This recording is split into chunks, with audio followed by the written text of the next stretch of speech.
Good morning बच्चों। हम लोग ज्योग्राफी क्लास में इंडिया साइज एंड लोकेशन पढ़ रहे थे।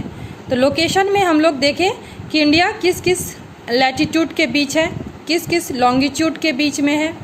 ट्रॉपिक ऑफ कैंसर किन किन स्टेट से होकर गुजरती है, क्या है ट्रॉपिक ऑफ कैंसर।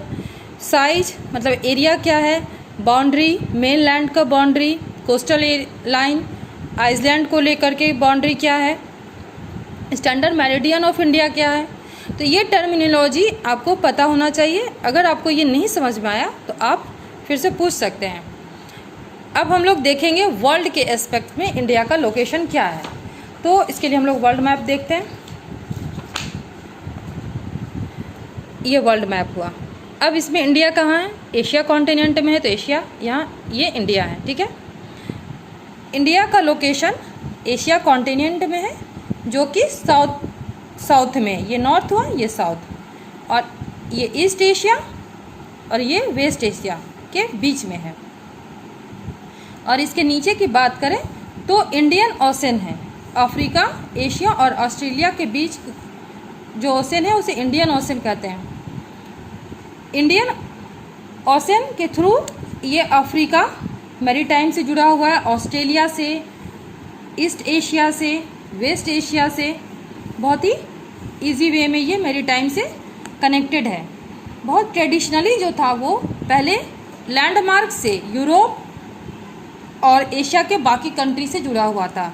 यहाँ क्या है, इंडिया के नॉर्थ में हिमालय, यहाँ बहुत से पैसेज हैं जिनके थ्रू ट्रेड होता था। जैसे इंडिया का डेसिमल सिस्टम, इंडिया के मसाले,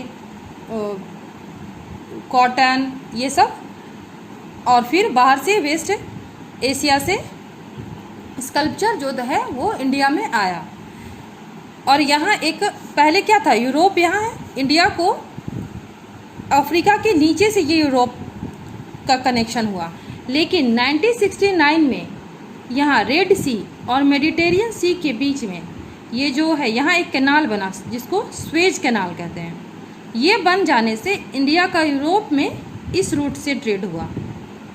तो और इससे 7000 किलोमीटर डिस्टेंस कम हो गया। तो ये आपको पूछ सकता है कि इंडिया स्वेज कैनाल बनने से इंडिया को क्या बेनिफिट हुआ। तो यूरोप से जो कनेक्शन है वो 7000 किलोमीटर कम हो गया।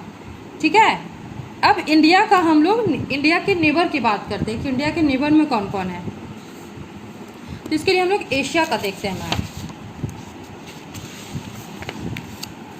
ये है एशिया। ठीक है, यहाँ इंडिया। तो इंडिया के नॉर्थ में कौन है, इंडिया के नॉर्थ में देखिए चीन, नेपाल, भूटान। अब ये हुआ नॉर्थ वेस्ट, ईस्ट, साउथ। तो ये हो गया नॉर्थ वेस्ट। यहाँ क्या है, पाकिस्तान, और ये देखिए अफगानिस्तान का बॉर्डर यहाँ पे टच हो रहा है। तो दो कंट्री इधर हुए नॉर्थ वेस्ट में। ईस्ट में क्या है, अराबियन सी, और इस सी के थ्रू इंडिया का आपका पूछ सकता है कि अराबियन सी में क्लोजेस्ट आइसलैंड कौन है नेबर में, तो मालदीव। और बे ऑफ बंगाल में कौन सा कंट्री इंडिया का नेबर है, तो श्रीलंका। ये है श्रीलंका। पाक स्टेट और मन्नार की खाड़ी से ये श्रीलंका से अलग होता है। अब इसके हम लोग ईस्ट में चलते हैं। ईस्ट में कौन सा कंट्री है, ईस्ट में है आपको बांग्लादेश, ओके, म्यांमार। बांग्लादेश और म्यांमार ईस्ट में इसके नेबर कंट्री हुए। ठीक है, तो आपको एक काम करना है, आपका क्वेश्चन एनसीईआरटी में है भी ये कि चीन से कौन कौन से स्टेट इंडिया के टच होते हैं, नेपाल से कौन कौन से स्टेट टच होते हैं, भूटान से, म्यांमार से, बांग्लादेश से और पाकिस्तान से। ठीक है, ये आपको मैप देख के और बनाना है। ठीक है, ये हो गया नेबर की बात।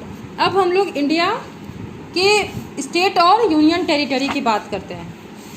इंडिया में अभी कितने स्टेट है, 28। पहले 29 था, लेकिन जम्मू एंड कश्मीर के बन जाने के कारण कितना हो गया, 28 स्टेट, और यूनियन टेरिटरी 8 है। पिछले साल तक हम लोग का 7 था।